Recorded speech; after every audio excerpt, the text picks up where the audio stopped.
back in 2007, 2008, we were receiving over $195 million in revenue limit as a district. In 2011-12, we're down to $171 million, and for 12-13, if the taxes fail, we drop down to $149 million. We dropped below the $150 million mark for the first time in many, many years. And even if the taxes pass, we'll only be just over $160 million. It's a very significant decline that we are having to look ahead and prepare for.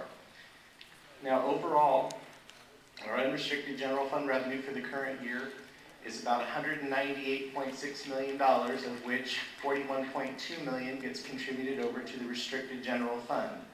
This covers the shortfall in special education and transportation funding, as well as the contribution to routine restricted maintenance fund that covers all of the maintenance for the district, leaving us a net available revenue of $157.3 million.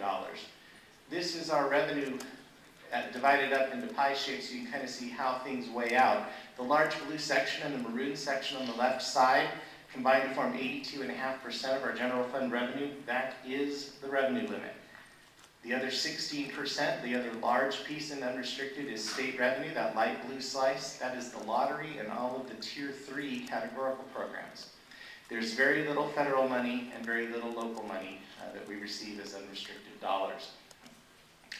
On the expenditure side, the overwhelming majority of our expenditures continue to be what they pretty much always are in a school district. It's our people who are serving our students, our teachers, our CSEA and CST and M&O staff, the administration, everyone together form salaries and benefits, which together are 86.8% of our district.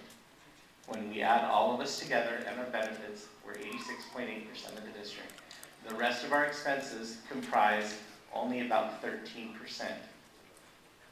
So overall, we are projecting a deficit in the current year of $11.4 million.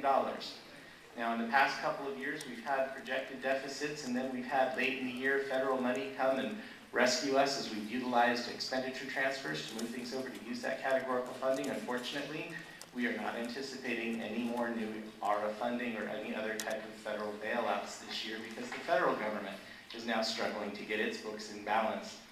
So we're projecting that we will end the year with an ending balance that will drop by about $11.4 million to $34 million. But $34 million falls away very fast when the state's in trouble. This is what our components of the ending fund balance look like.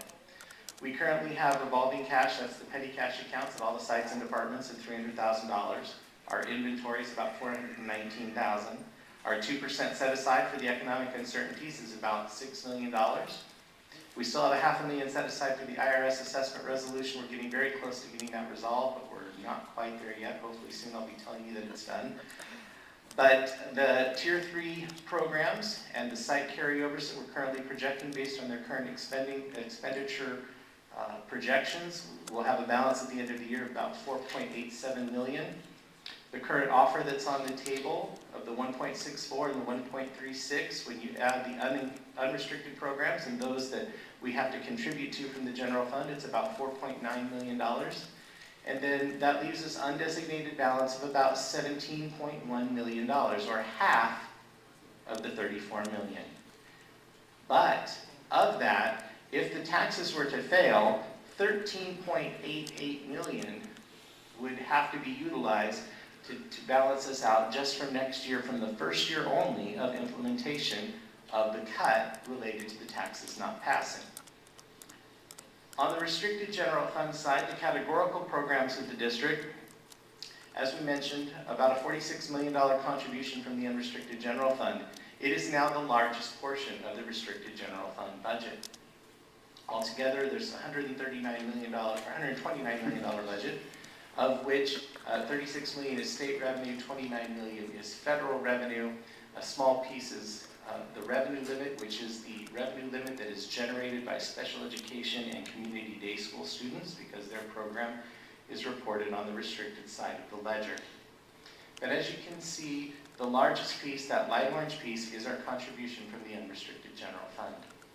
Our expenditures, again, are largely in the form of salaries, but we have higher expenditures of books and supplies and services and other operating expenses in the categorical programs. This is not unusual. This is pretty much our normal split of the pie. But all in all, the restricted programs are projected at this time to spend down some of their fund balance as well, but we do require those programs